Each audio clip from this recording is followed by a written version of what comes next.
ओम नमो नारायण। दोस्तों, आज बलि प्रतिपदा है। और बलि प्रतिपदा का मतलब ये है कि जो राक्षस राक्षस वंश के अंदर बलि नाम का एक राजा था। बहुत ही प्रभावशाली था, बहुत ही शक्तिशाली था। उसने देवताओं को पराभूत किया था। पराभूत करने के बाद पूरे ब्रह्मांड में उसका पूरा वर्चस्व बन गया था और पूरे ब्रह्मांड को वो अपने हाथों में काबिज करना चाहता था।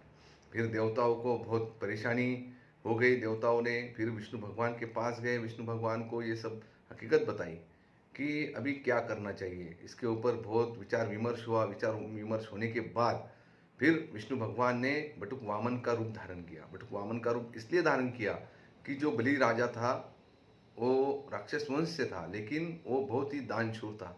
उसका ये जो दानशूर होने के कारण विष्णु भगवान ने बटुक वामन का रूप धारण करके उनके पास में गए। उनके पास में उन्होंने कुछ मांगा तो उन्होंने बोला कि बताइए आपको क्या चाहिए।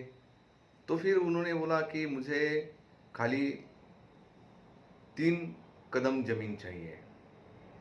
तो उन्होंने उनको बोला कि ठीक है, मैं 2-3 कदम ज़मीन आपको दे देता हूँ।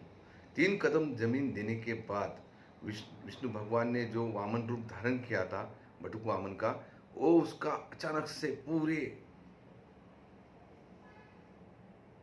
ताकत के साथ उन्होंने अपना विराट रूप धारण कर लिया।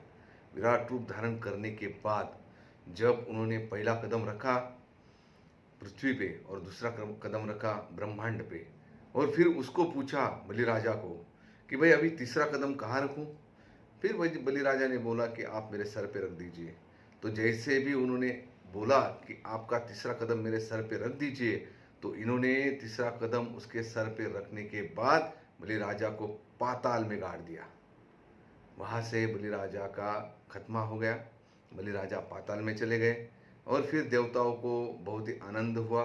देवताओं की परेशानी खत्म हो गई और विष्णु भगवान ने बलि राजा को पाताल में गाड़ने के बाद फिर विष्णु भगवान ने अपने स्वयं रूप में आके स्वयं रूप धारण किया।